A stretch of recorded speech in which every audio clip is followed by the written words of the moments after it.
Hello friends, welcome to my channel Aarambh classes.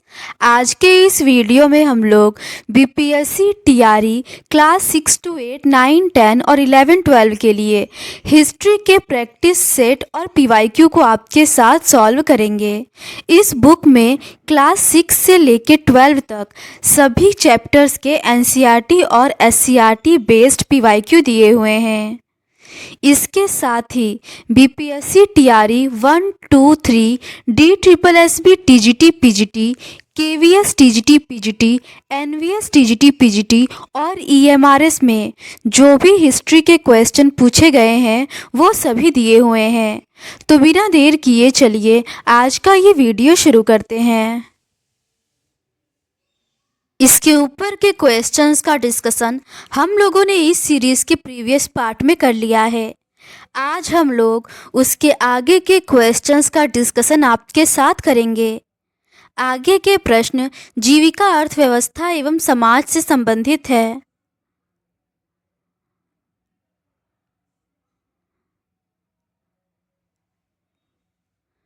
पहला प्रश्न है, इन कथन पर विचार करें। पहला कथन है, 16वीं शताब्दी के मध्य के दौरान चेचक महामारी अमेरिका के लिए बहुत घातक साबित हुई। दूसरा कथन है, अमेरिकी लोग दुनिया के विभिन्न भागों में यात्रा कर रहे थे और जब वे स्पेन पहुंचे तो उनके अंदर इस बीमारी की रोग प्रतिरोधक क्षमता नहीं थी। इसका सही आंसर है ऑप्शन ए। कथन एक सही है लेकिन कथन दूसरा गलत है। 16वीं शताब्दी के मध्य तक आते आते पुर्तगाली और स्पेनिश सेनाओं की विजय का सिलसिला शुरू हो गया था और उन्होंने अमेरिकी राज्य को उपनिवेश बनाना शुरू कर दिया था। यूरोपीय सेनाएं केवल अपनी सैनिक ताकत के दम पर नहीं जीतती थी और स्पेनिश विजेताओं के सबसे शक्तिशाली हथियारों में परंपरागत किस्म का कोई सैनिक हथियार नहीं था। उनके हथियार चेचक के रूप में कीटाणु थे जो स्पेनिश सैनिकों और अफसरों के साथ अमेरिका जा पहुंचे थे। लाखों वर्ष पूर्व से दुनिया से अलग थलग रहने के कारण अमेरिका के लोगों के शरीर में यूरोप से आने वाली चेचक बीमारियों से बचने की रोग प्रतिरोधी क्षमता नहीं थी। अगला प्रश्न है, 19वीं शताब्दी में क्या देखा गया? इसका सही आंसर है ऑप्शन ए। एशिया और अफ्रीका में उपनिवेशवाद और यूरोप में लोकतंत्र और उदारवाद की वृद्धि।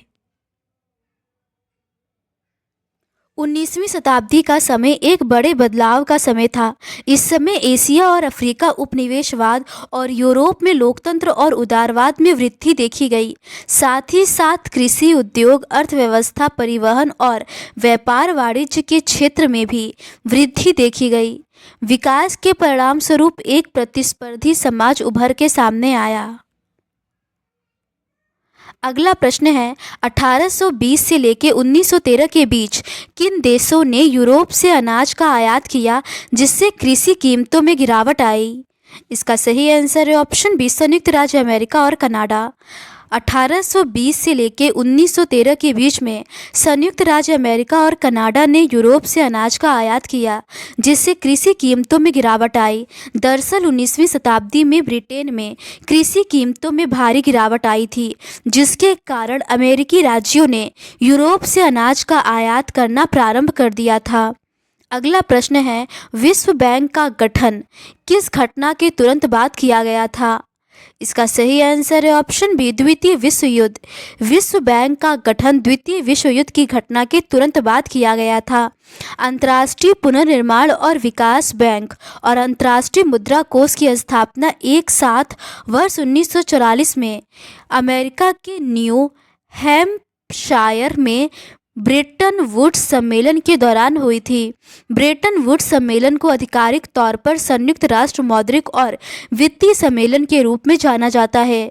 1 से 22 जुलाई 1944 तक 44 देशों के प्रतिनिधि इस सम्मेलन में शामिल हुए थे। इसका तत्कालिक उद्देश्य द्वितीय विश्व युद्ध और विश्वव्यापी संकट से जूझ रहे देशों की मदद करना था। अगला प्रश्न है, डॉक्टर लिविंगस्टन जो अफ्रीका में दवा व पश्चिमी धर्म ले गए थे ने किस कारण से सरकार से हस्तक्षेप के लिए आग्रह किया? इसका सही आंसर है ऑप्शन डी, मिशनरियों की गतिविधियों में मदद के लिए। डॉक्टर लिविंगस्टन जन्म 1813 ईस्वी में ग्लासगो के निकट हुआ था। इनका परिवार गरीब होने के कारण शुरुआत में इन्हें बहुत परिश्रम करना पड़ता था। इन्होंने ग्लासगो विश्वविद्यालय से डॉक्टरी की पढ़ाई की तथा लंदन मिशनरी सोसाइटी ने उन्हें मिशनरी कार्य का प्रशिक्षण दिया। डॉक्टर लिविंगस्टन ने अफ्रीका में दवा व पश्चिमी धर्म ले गए थे तथा मिशनरियों की गतिविधियों की मदद के लिए सरकार से हस्तक्षेप करने को कहा। डॉक्टर लिविंगस्टन ने अफ्रीका में अपनी 30 वर्षों की यात्रा के दौरान और ईसाई मिशनरियों पर काम किया था। अगला प्रश्न है, नीचे दो वक्तव्य दिए गए हैं, एक को कथन और दूसरे को कारण कहा गया है। कथन है, भारत में अनुबंधित मजदूरी व्यवस्था का प्रारंभ 1834 में किया गया, जिसके तहत ब्रिटिश उपनिवेशों में गन्ना बागानों में भारत से मजदूर भर्ती किए जा सके।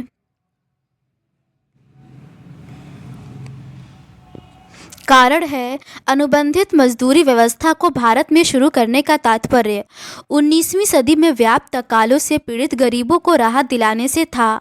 उपरोक्त दोनों वक्तव्यों के संदर्भ में निम्नलिखित में से कौन सा सही है? इसका सही आंसर है ऑप्शन ए और आर दोनों सही है और आर ए की सही व्याख्या है। भारत में अनुबंधित मजदूरी व्यवस्था का प्रारंभ 1834 में किया गया, जिसके तहत ब्रिटिश उपनिवेशों में गन्ना बागानों में भारत में मजदूर भर्ती किए जा सके। क्योंकि अनुबंधित मजदूरों की व्यवस्था को भारत में शुरू करने का तात्पर्य 19वीं सदी में व्याप्त अकालों से पीड़ित गरीबों को राहत दिलाने से था। इस प्रकार कथन और कारण दोनों सही है और कारण कथन की सही व्याख्या है। अगला प्रश्न है, नीचे दो वक्तव्य दिए गए हैं, एक को कथन और दूसरे को कारण कहा गया है। कथन है, 1833 में ब्रिटिश संसद के एक्ट द्वारा ब्रिटिश राज के उपनिवेशों में कार्यरत तमाम दासों को दासता से मुक्त कर दिया गया। कारण है, 1830 के दशक में करारबंद मजदूरों की भर्ती की व्यवस्था द्वारा ब्रिटिश उपनिवेशों में स्थित गन्ना उत्पाद के खेतों पर कार्य हेतु भारतीय मजदूरों को भेजा गया। उपरोक्त के संदर्भ में निम्न में से सही उत्तर का चयन करें। इसका सही आंसर है ऑप्शन सी, ए गलत है किंतु आर सही है। 1830 के दशक में करारबंद मजदूरों की भर्ती की व्यवस्था द्वारा ब्रिटिश उपनिवेशों में स्थिति गन्ना उत्पाद के खेतों पर कार्य हेतु भारतीय मजदूरों को भेजा गया। 1833 के एक्ट के अधीन भारत सरकार को दासों की अवस्था सुधारने में अंततः दासता को समाप्त किया गया।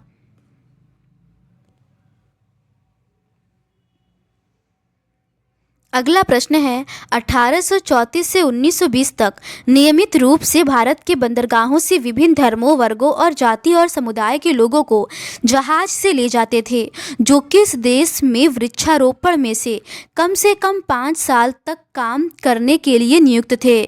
इसका सही आंसर है ऑप्शन डी, मॉरिशस।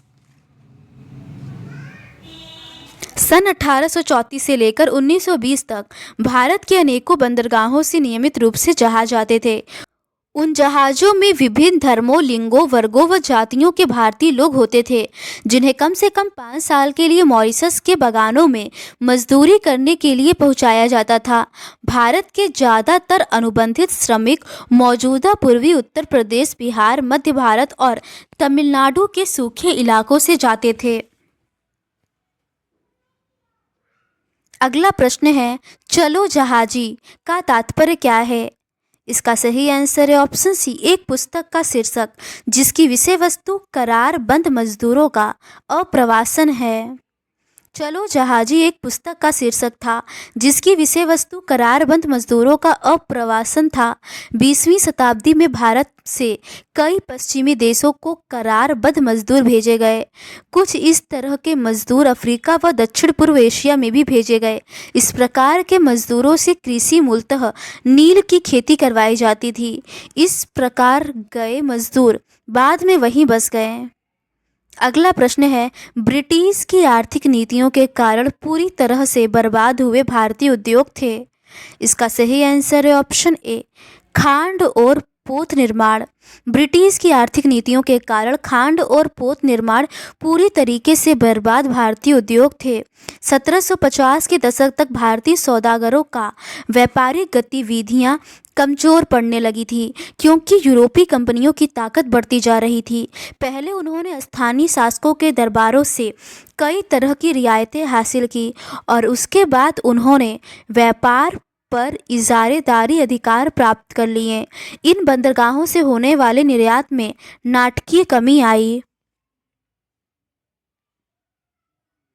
पहले जिस कर्जे से व्यापार चलता था वह खत्म होने लगा और धीरे धीरे स्थानीय बैंकर दिवालिया हो गए। 17वीं सदी के आखिरी सालों में सूरत बंदरगाह से होने वाले व्यापार का कुल मूल्य 1.6 करोड़ रुपए था। आगे चलकर 1740 के दशक में यह व्यापार गिरकर केवल 30 लाख रुपए पर हो गया था। अगला प्रश्न है, डैश आधुनिक लेखक हैं जिन्होंने ब्रिटिश भारत में विऔद्योगिकरण पर लिखा। इसका सही आंसर है ऑप्शन सी, आमिया बागची और जे कृष्णमूर्ति और मारिका विक्चियानी दोनों। अमिया बागची जो जे कृष्णमूर्ति और मारिका विक्चियानी आधुनिक लेखक है जिन्होंने ब्रिटिश भारत में विऔद्योगिकरण पर लिखा है। विऔद्योगिकरण बाजार पर आधारित अर्थव्यवस्था की एक विशेष प्रक्रिया है। ब्रिटिश शासन के अंतर्गत भारत के हस्तशिल्प उद्योगों का पतन सामने आया जिसके परिणाम स्वरूप कृषि पर जनसंख्या का बोझ बढ़ता गया। रेलवे के माध्यम से भारत के दूरस्थ क्षेत्रों का भेदन किया गया। अमिया बागची अर्थशास्त्री, इतिहासकार एवं जे कृष्णमूर्ति दार्शनिक लेखक हैं। मरिका विक्चियानी राजनीतिक अर्थव्यवस्था के प्रोफेसर हैं। अगला प्रश्न है, पारंपरिक भारतीय उद्योगों के लचीलेपन पर लेखक डैश ने लिखा। इसका सही आंसर है ऑप्शन सी, तीर्थंकर रॉय। पारंपरिक भारतीय उद्योगों के लचीलेपन पर लेखक तीर्थंकर रॉय ने लिखा है कि औपनिवेशिक काल के दौरान पारंपरिक विनिर्माण नष्ट हो गया था। तीर्थंकर Roy London school of economics एवं पॉलिटिक्स साइंसेज में आर्थिक इतिहास के प्रोफेसर और the classical chronicles of colonialism के लेखक हैं।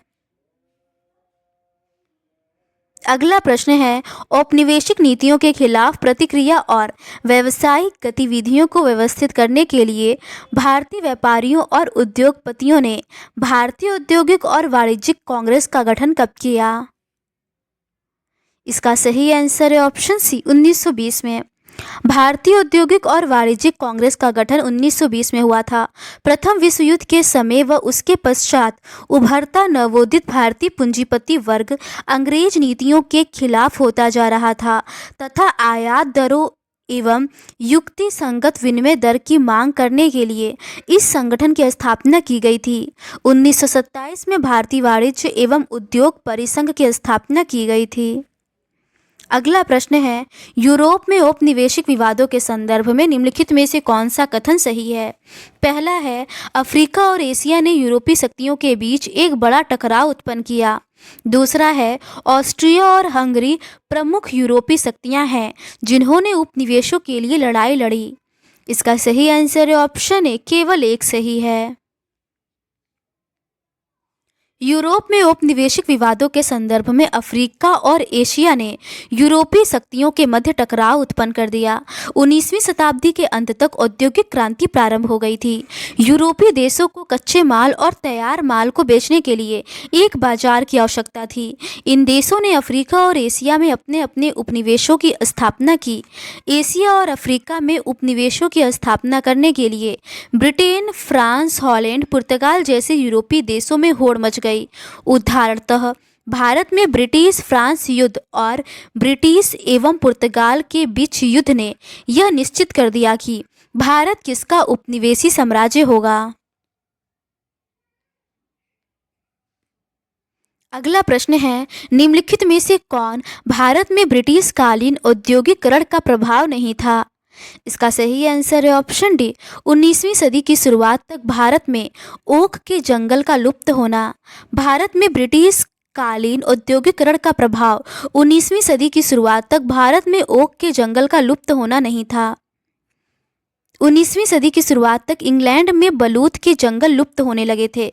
बलूत के लुप्त होने से शाही नौसेना के लिए लकड़ी की आपूर्ति में मुश्किल होने लगी। अंग्रेजी जहाज का निर्माण मजबूत और टिकाऊ लकड़ी के बिना नहीं हो सकता था, जिसके लिए अंग्रेजों ने 1820 में हिंदुस्तान की वन संपदा का अन्वेषण करने के लिए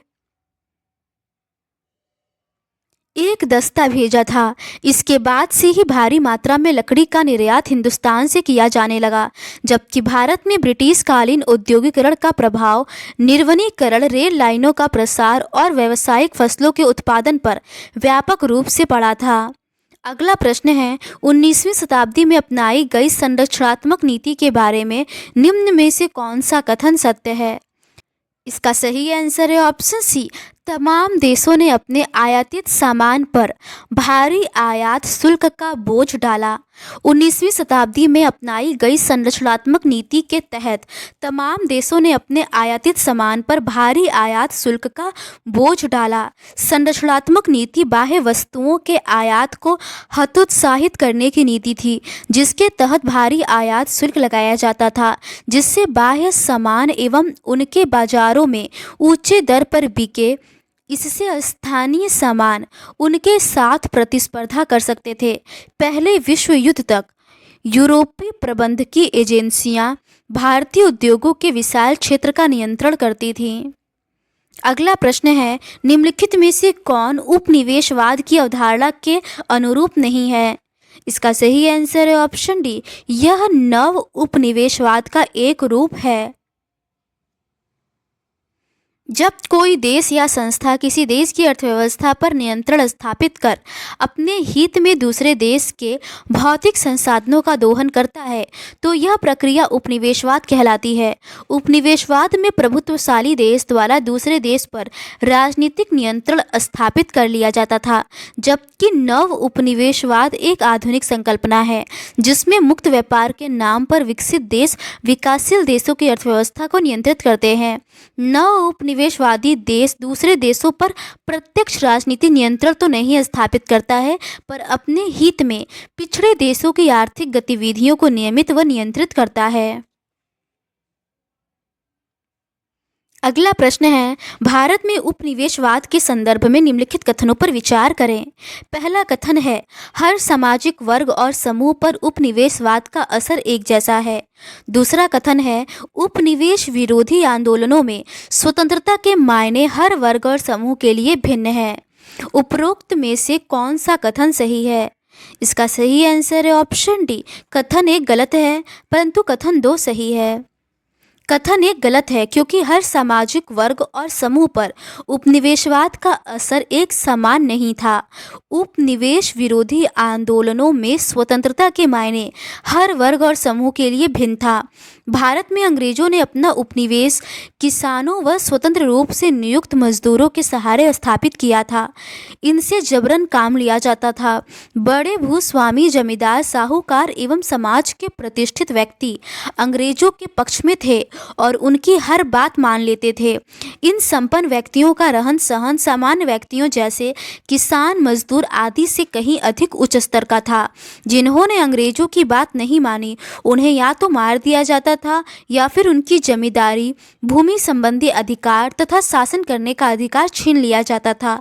अतः अंग्रेजों ने एक नवीन समूह का निर्माण किया जो अंग्रेजों का सहयोगी था। इसीलिए भारत को देशजों के सहयोग पर आधारित उपनिवेश कहा गया। भारत में उपनिवेश का प्रारंभ 1757 के प्लासी विजय से माना जाता है। भारत में उपनिवेशवाद के निम्न प्रभाव पड़े। पहला है, कृषि वर्ग जो राजस्वदाता वर्ग था उसकी स्थिति खराब हुई। दूसरा है, भारत में हस्तशिल्प एवं कुटीर उद्योग के नष्ट होने से अनौद्योगिकरण प्रारंभ हुआ। तीसरा है, भारत में साम्राज्यवाद का विस्तार एवं औद्योगिकरण प्रारंभ हुआ। अगला प्रश्न है, ब्रेटन वुड्स सम्मेलन के संदर्भ में ए तथा बी कथनों पर विचार कीजिए और सही उत्तर का चयन करें। कथन ए है, सदस्य देशों के देशी व्यापार में लाभ एवं घाटे से निपटने के लिए ब्रेटन वुड्स सम्मेलन में ही अंतर्राष्ट्रीय मुद्रा कोष की स्थापना की गई। कथन बी है, IMF और विश्व बैंक को ब्रेटन वुड्स संस्थान भी कहा जाता है। इसका सही आंसर है ऑप्शन डी, ए गलत है लेकिन बी सही है। द्वितीय विश्व युद्ध के समय 1944 ईस्वी में ब्रेटन वुड्स सम्मेलन में 30 देशों के साथ औपचारिक रूप से अंतर्राष्ट्रीय मुद्रा कोष की शुरुआत हुई। इसी सम्मेलन में विश्व बैंक की भी स्थापना की गई। अंतर्राष्ट्रीय मुद्रा कोष की स्थापना का मूल उद्देश्य अंतर्राष्ट्रीय मौद्रिक सहयोग को बढ़ावा देना तथा विभिन्न देशों के भुगतान संतुलन की कठिनाइयों का निवारण करना है। इस सम्मेलन की स्थापना सदस्य देशों के विदेश व्यापार में लाभ एवं घाटे से निपटने के लिए किया गया था। इसी सम्मेलन में अंतर्राष्ट्रीय मुद्रा कोष एवं विश्व बैंक की स्थापना की गई। IMF एवं विश्व बैंक को ब्रेटन वुड्स संस्थान भी कहा जाता है, इसीलिए उन्हें ब्रेटन वुड्स की जुड़वा संतान भी कहते हैं। अगला प्रश्न है, वर्ष 1929 में कृषि क्षेत्र और समुदाय बुरी तरह से प्रभावित हुए थे क्योंकि डैश के मूल्यों की तुलना में कृषि के मूल्यों में गिरावट अधिक और दीर्घकालीन थी। इसका सही आंसर है ऑप्शन ए, औद्योगिक माल। वर्ष 1929 ईस्वी में कृषि क्षेत्र समुदाय बुरी तरह से प्रभावित हुआ क्योंकि औद्योगिक माल के मूल्यों की तुलना में कृषि के मूल्यों में गिरावट अधिक और दीर्घकालीन हुई थी। 1929 से 30 की आर्थिक मंदी 20वीं शताब्दी की सबसे बड़ी और विस्तृत मंदी थी। इस महान आर्थिक मंदी की शुरुआत 29 अक्टूबर 1929 को संयुक्त राज्य अमेरिका की स्टॉक कीमतों में तबाही के कारण आई। औद्योगिक देशों में मंदी का बुरा असर अमेरिका को ही झेलना पड़ा। कीमतों में कमी और मंदी की आशंका को देखते हुए अमेरिकी बैंकों ने घरेलू कर्ज देना बंद कर दिया। इस मंदी ने अमीर और गरीब सभी देशों को नुकसान पहुंचाया।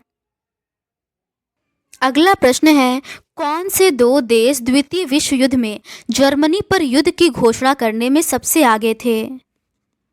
इसका सही आंसर है ऑप्शन बी, ब्रिटेन और फ्रांस। द्वितीय विश्व युद्ध में जर्मनी के विरुद्ध सर्वप्रथम इंग्लैंड और फ्रांस ने 3 सितंबर 1939 को युद्ध की घोषणा की थी। अगला प्रश्न है, किस देश ने पर्ल हार्बर स्थित संयुक्त राज्य अमेरिका के नौसैनिक बेड़े पर दिसंबर 1941 में आक्रमण किया था? इसका सही आंसर है ऑप्शन ए, जापान ने। युद्धोत्तर काल में पुनर्निर्माण का काम दो बड़े प्रभावों के साए में आगे बढ़ा। पश्चिमी विश्व में अमेरिका आर्थिक, राजनीतिक और सैनिक दृष्टि से एक वर्चस्वशाली ताकत बन चुका था। द्वितीय विश्व युद्ध के दौरान प्रशांत महासागर में अपने एकमात्र बचे हुए प्रतिद्वंदी संयुक्त राज्य अमेरिका को चुनौती देने का जापान को यही सुअवसर दिखाई दिया।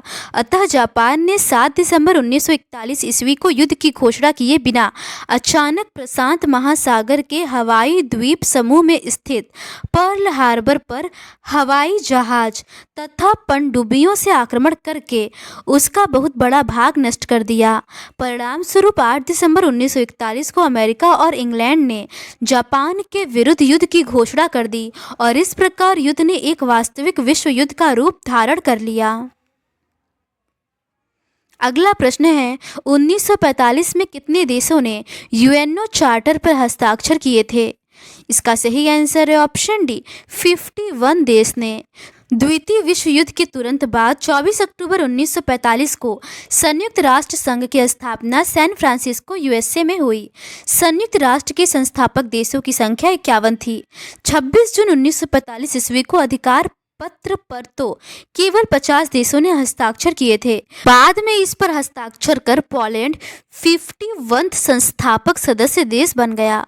WHO, यूनेस्को, FAO आदि एजेंसियां यूएनओ से संबंधित थी, जबकि बिमस्टेक यूएनओ से संबंधित नहीं था।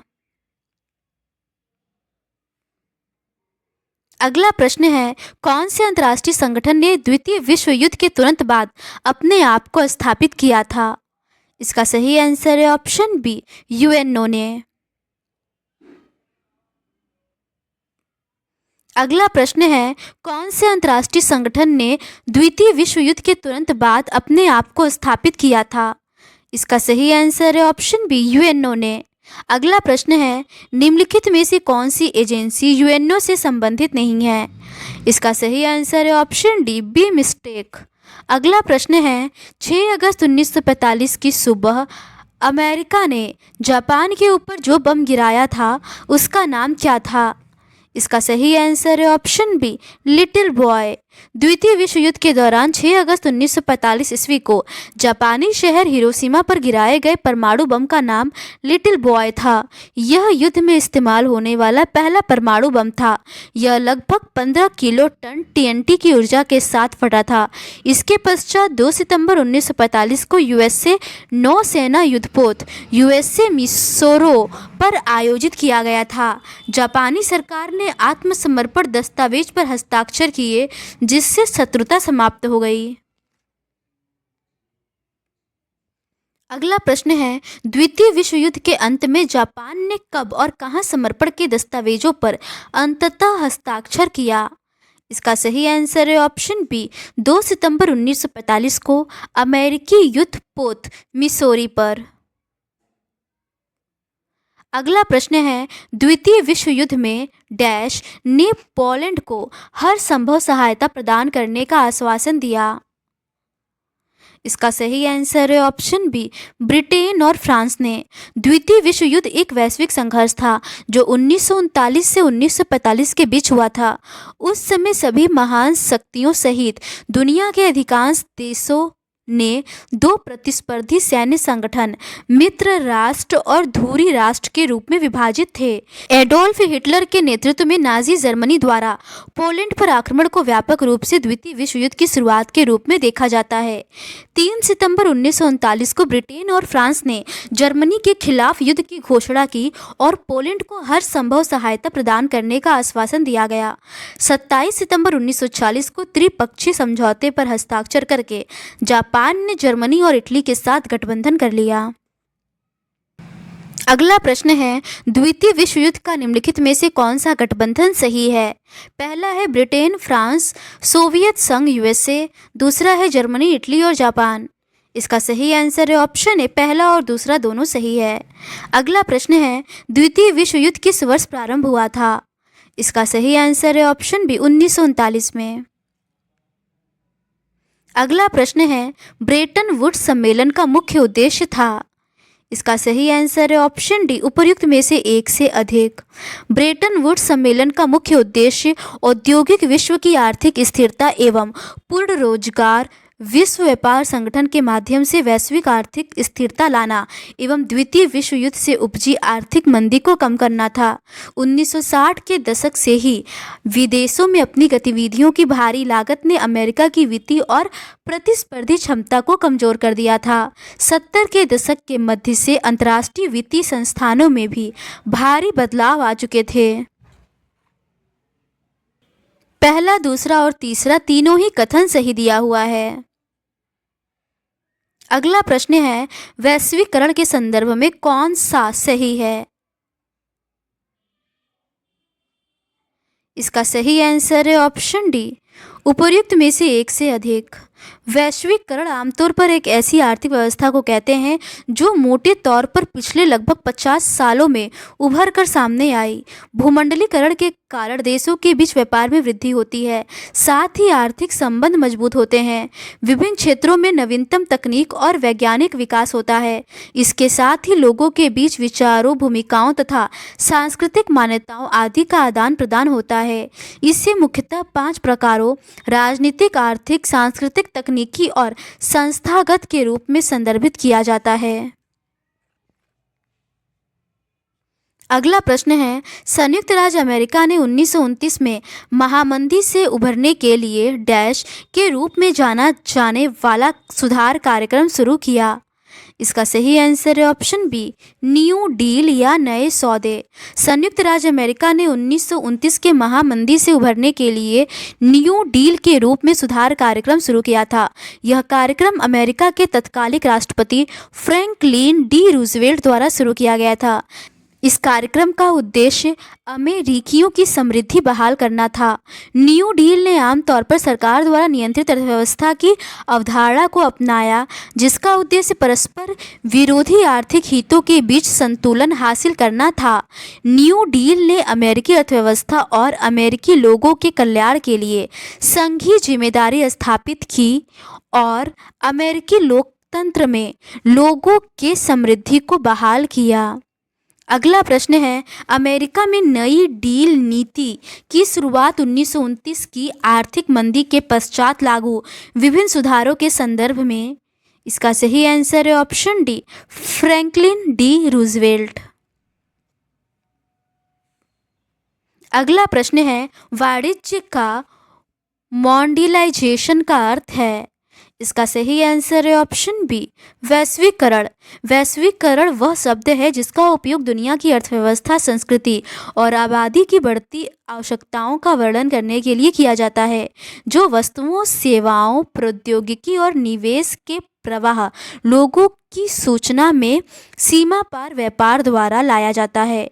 18वीं शताब्दी के बाद परिवहन और संचार प्रौद्योगिकी में प्रगति के कारण वैश्वीकरण में तेजी आई।